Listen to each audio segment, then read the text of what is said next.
Good morning students. आज हम वसंत भाग 1 का पाठ नंबर 4 पढ़ेंगे, जो एक कविता है जिसका नाम है चांद से थोड़ी सी गप्पे। इसके कवि शमशेर सिंह बहादुर हैं, जिन्होंने एक 10-11 साल की लड़की के बारे में बताते हुए उसकी भावनाओं को व्यक्त किया है।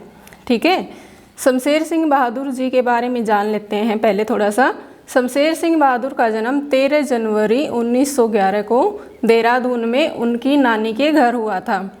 उनके पिता का नाम तारीफ सिंह जी था और उनकी माता परम देवी थी। उनकी प्रारंभिक शिक्षा देहरादून में हुई तथा उच्च शिक्षा के लिए वो इलाहाबाद आ गए थे।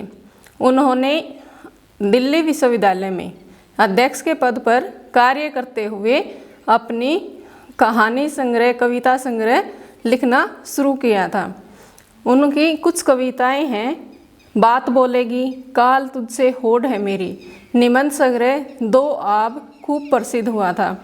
कहानी संग्रह प्लाट का मोर्चा, पीली धूप, एक बहता दरिया आदि खूब प्रसिद्ध हुए और अलग अलग भाषाओं में उनको प्रकाशित किया गया था। शमशेर सिंह बहादुर जी को अनेक सम्मानों से नवाजा गया था। उनमें से हैं साहित्य अकादमी पुरस्कार, मैथिली शरण ग्रुप पुरस्कार और कबीर पुरस्कार। कबीर पुरस्कार श्रेष्ठ काव्य रचना के लिए दिया जाता है। काव्य रचना क्या होती है? कविताओं का संग्रह। और मैथिली शरण और साहित्य अकादमी पुरस्कार श्रेष्ठ साहित्य रचना के लिए दिया जाता है। 12 जनवरी 1993 को अहमदाबाद में उनकी मृत्यु हो गई थी। ठीक है बेटा, अभी हम अपनी कविता पढ़ते हैं, चांद से थोड़ी सी गप्पे।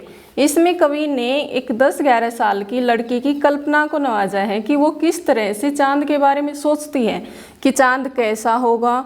चांद को देख देख के उसके बारे में अपने विचारों को प्रकट करती है। वो कहती है चांद को देख के कि आप तो खूब गोल मटोल हो, बिल्कुल गोल, और थोड़े से तिरछे नज़र आते हो।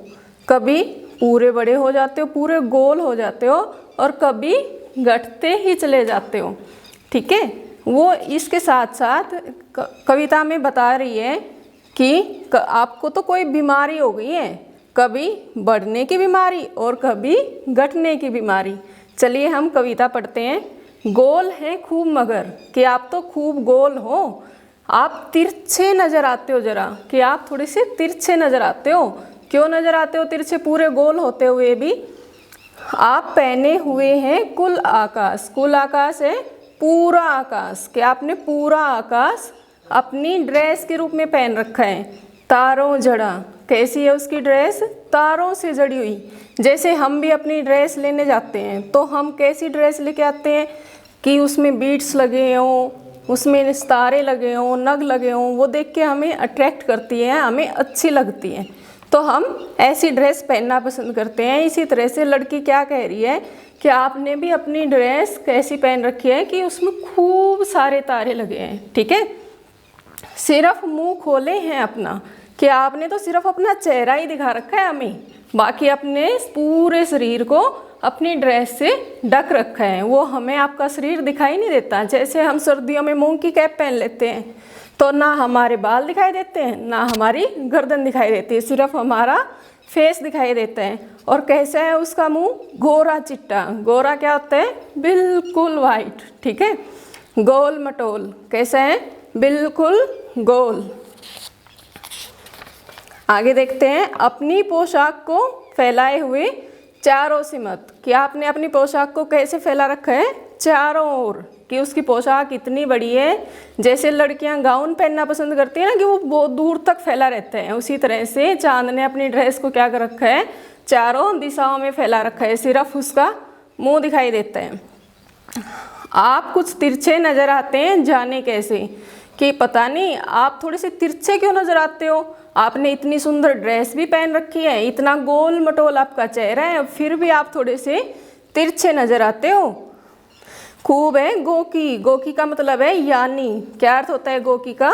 यानी कि आप तो बहुत ही अच्छी ड्रेस पहने हो, वाह जी वाह, वाह जी वाह, कि वो उसकी तारीफ में कहती है थोड़ी सी सरप्राइज होके कि वाह जी वाह, आपकी ड्रेस भी इतनी अच्छी है और फिर भी आप तिरछे नज़र आते हो। जैसे हम खुश होके और जब हम कुछ कर रहे होते हैं तो थोड़ी सी तिरछे होके बोलते हैं ना, इसी तरह से चंदा मामा ने भी तिरछे होके हमें दिखाई देते हैं। हमको बुद्धू ही निरा समझा है कि आपने तो हमें बिल्कुल ही बुद्धू समझा है कि हमें क्या पता नहीं है कि आपको कोई बीमारी है, कभी बढ़ने की बीमारी और कभी घटने की बीमारी। हम समझते ही नहीं हैं, जैसे कि आप तो ये समझ रहे हो जैसे हम समझते ही नहीं है कुछ। आपको बीमारी है, आपको तो कोई बीमारी है। आप घटते हैं तो घटते ही चले जाते हैं और बढ़ते हैं तो बढ़ते ही चले जाते हैं। वो लड़की क्या सोच रही है कि चांद को तो कोई बीमारी है कि कभी तो वो घटना शुरू कर देता है और कभी बढ़ना शुरू कर देता है। बढ़ते ही चले जाते हैं, दम नहीं लेते हैं जब तक बिल्कुल ही गोल न हो जाए। कि आप जब बढ़ना शुरू कर देते हो तो दम ही नहीं लेते हो, रुकते ही नहीं हो जब तक कि पूरे गोल ना हो जाओ, बिल्कुल गोल, कि आप पूरे के पूरे गोल ही न हो जाओ। यह मर्ज़ आपका अच्छा ही नहीं होने में आता है कि आपका तो ये मर्ज़ है, जो आपको बीमारी है वो तो ठीक ही नहीं हो सकती, वो तो ऐसी की ऐसी ही रहती है कि कभी घटने की बीमारी है, कभी बढ़ने की बीमारी है। जैसे हमें बीमारी हो जाती है तो हम डॉक्टर के पास जाते हैं उसका इलाज करवाने के लिए और बाद में वो बीमारी हमारी ठीक हो जाती है। लेकिन चांद को कैसी बीमारी है कि वो ठीक ही नहीं हो सकती है। अभी हम इसके शब्दार्थ देखते हैं। खूब का मतलब होता है अच्छा। आप तिरछे, तिरछे क्या होता है? टेढ़ा। कुल आकाश, कि कुल का मतलब है पूरा आकाश, आसमान। तारों जड़ा, तारों से जड़ा हुआ। यहाँ पे बीच में अर्ध विराम आया बेटा, इस तरह से एक डॉट और बिंदु है, वो क्या है? अर्ध विराम। गोरा चिट्टा, गोरा चिट्टा क्या होता है? बिल्कुल सफ़ेद। गोल मटोल, पूरे गोल, जैसे कि हमारी फुटबॉल होती है इस तरह से पूरे गोल। अपनी पोशाक, पोशाक क्या होता है? वेशभूषा, सिमत, चारों ओर। तिरछे, टेढ़े, गोकी यानी, बुद्धू, पागल, बीमारी, रोग। और इसके बाद है मर्ज। मर्ज भी क्या होता है? रोग। मर्ज उर्दू भाषा का शब्द है जिसके नीचे नुक्ता लगा है। जिस भी शब्द में नुक्ता लगा होता है, शब्द के नीचे छोटी सी बिंदी लगी होती है, उसको नुक्ता कहा जाता है और वो उर्दू भाषा के शब्द होते हैं। ठीक है। हाँ तो प्यारे बच्चों, अभी हमने पोएम में लड़की के माध्यम से क्या समझा। लड़की क्या कह रही है कि चांद को तो बीमारी है, कभी तो वो बढ़ रहा है और कभी वो घट रहा है। लेकिन क्या ये सच्चाई है? बताओ। नहीं ना। क्या होता है कि जब हमारा चांद है वो पृथ्वी की परिक्रमा करता है, ठीक है, और हमारी पृथ्वी सूर्य की परिक्रमा करती है। परिक्रमा का क्या अर्थ है? कि किसी भी चीज़ के चारों ओर चक्कर लगाना, एक ही रास्ते से।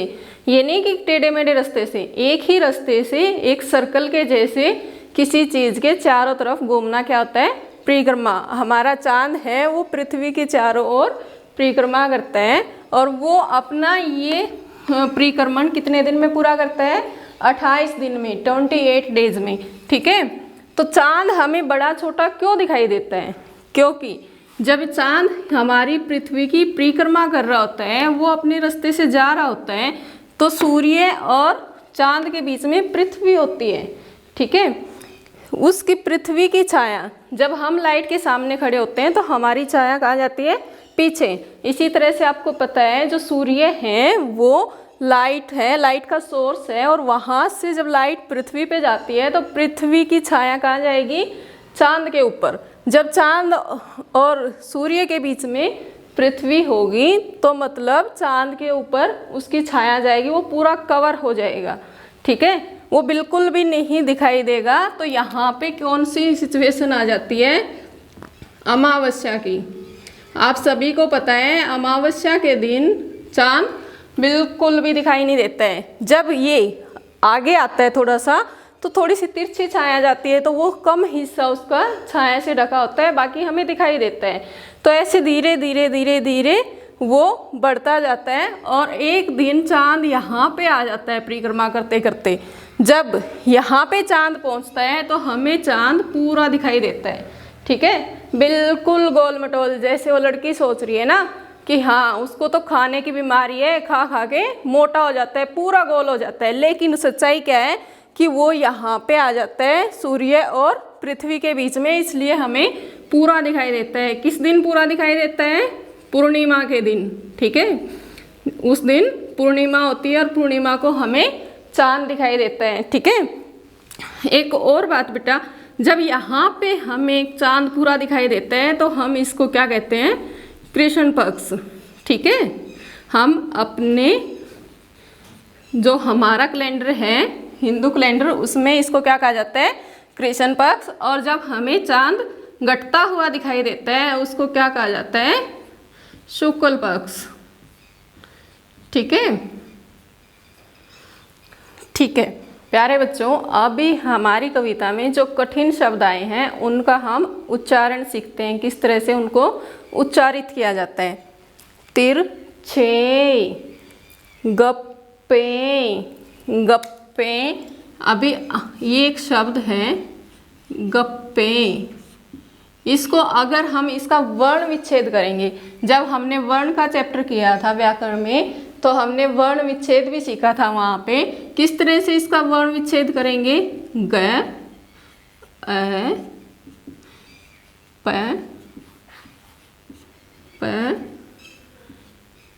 ए, ठीक है, ये इसका वर्ण विच्छेद है।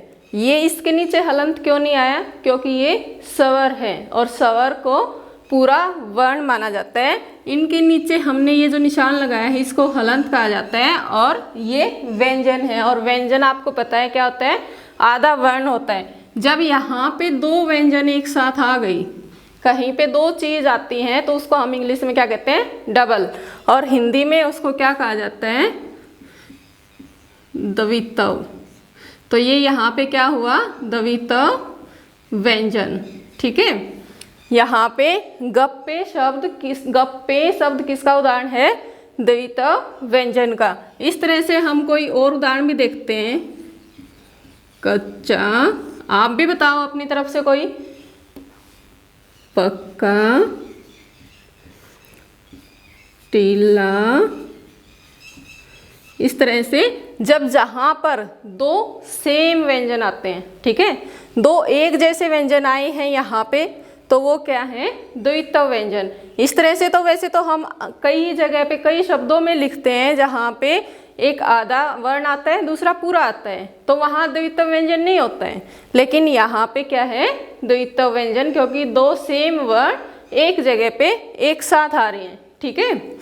ये देखो अभी कूल, कूल, एक डिफरेंस यहाँ पे आ रहा है आपको, देखिए, कुल, कूल, दोनों अलग अलग मीनिंग दे रहे हैं, दोनों अलग अलग अर्थ दे रहे हैं। इस कुल का अर्थ क्या होता है?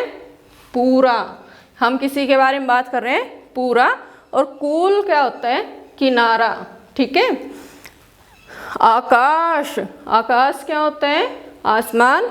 यहाँ पे ये श आ रहा है, हम अपनी वर्णमाला में इस तरह से लिखते हैं, श, स है, ठीक है, स है। आपको इन सभी का उच्चारण बार बार दोहराना है। कई बच्चे इनके उच्चारण में गलती करते हैं, तो बार बार आप इनका उच्चारण दोहरा के अपना अभ्यास करेंगे, ठीक है। तारों जड़ा, तारों जड़ा, यहाँ पे आपको बीच में एक चिन्ह दिखाई दे रहा है जो कि अल्प विराम है, कि हम कोई बात बोल रहे हैं, तारों जड़ा, कि दो वर्ड को जोड़ा गया है। इसका यहाँ पे अर्थ भी निकलता है, इस तरह से जो ये निशान लगाया हमने, इसका अर्थ क्या निकलता है? से और, ठीक है।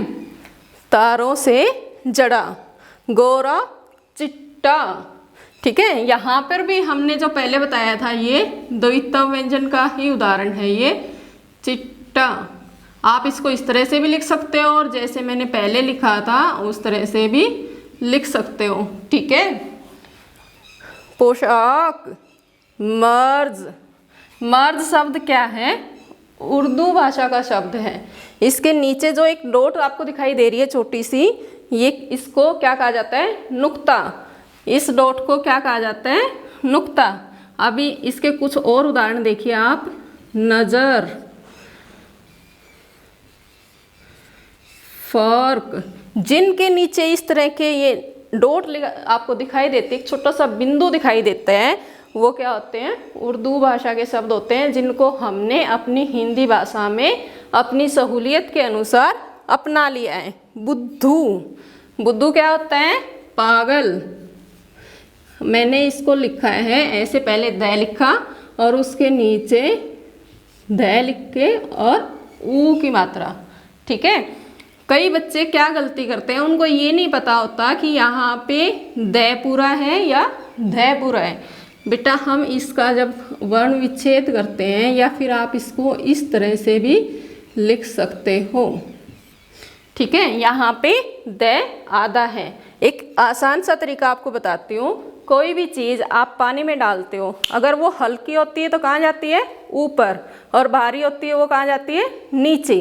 तो इसमें भी आप इस तरह से समझ सकते हो कि द आधा है तो इस वजह से हल्का है, वो ऊपर जाएगा, और द पूरा है तो वो नीचे बैठेगा। इसी तरह से ये रे में भी होता है। ये क्या है? कर्म, और ये क्या है? कर्म, ठीक है। यहाँ पे जो रे है ये क्या है? पूरा रे है। जब वर्ण विच्छेद आप इसका करते हो तो ये इस तरह से होता है, ठीक है ना। और ये ऊपर रह जो गया है वो इसी का उदाहरण है कि वो आधा है, इस वजह से वो ऊपर गया है, और यहाँ पे ये पूरा रह होने की वजह से पैर में आया है, ठीक है। गोकी, गोकी का मीनिंग क्या है? यानी नज़र, फर्क, बीमारी, रोग, ठीक है बेटा। आशा करती हूँ कि आपको अच्छे से समझ आया होगा। आप इसको एक बार अच्छे से पढ़िएगा, कविता को उच्चारित कीजिएगा, और उसके बाद मैंने आपको कवि परिचय दिया है, जिसको कि मैं आपको नोट्स के माध्यम से भी उपलब्ध करवाऊंगी। उसको अच्छे से याद कीजिएगा। धन्यवाद।